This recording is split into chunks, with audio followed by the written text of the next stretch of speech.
Константин Мартынов, игрок команды из Якутска. Константин, подведи итоги этого матча. Что не получилось у твоей команды? Ну, не хватает физической подготовки, так как не все ходят на тренировки. Команда физически сильнее нас. Все, наверное, занимаются, все ходят.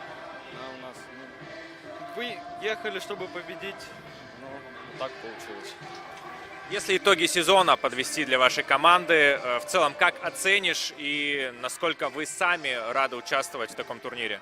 Ну, мы очень рады участвовать, но оцениваем не очень хорошо, идем на 8-й строчке таблицы.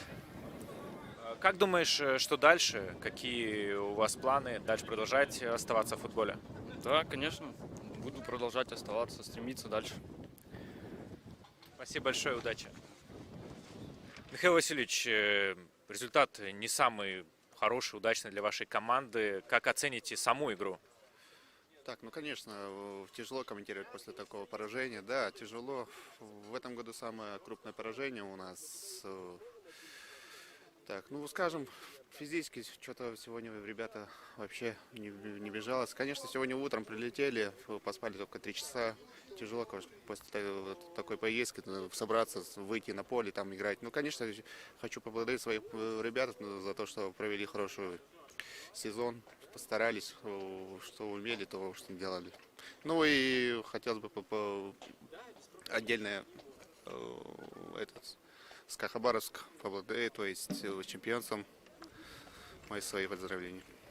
А если к позитиву обратиться, что самое запоминающееся, яркое, хорошее было для вашей команды за эти несколько месяцев? За несколько месяцев. Ну, сегодня ребята мечтали на этом стадионе выйти, поиграть.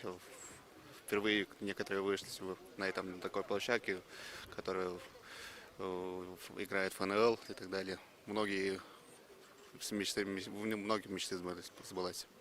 Как видите дальше развитие футбола вашей команды, в Якутске в частности? Как считаете, будете ли дальше участвовать в таких турнирах? Да, с года на год у нас уже как бы уровень становится выше. Ну, первый год, конечно, тяжело было, но если сравнить с первым годом, то уже идем в поправку, идем в перспективу.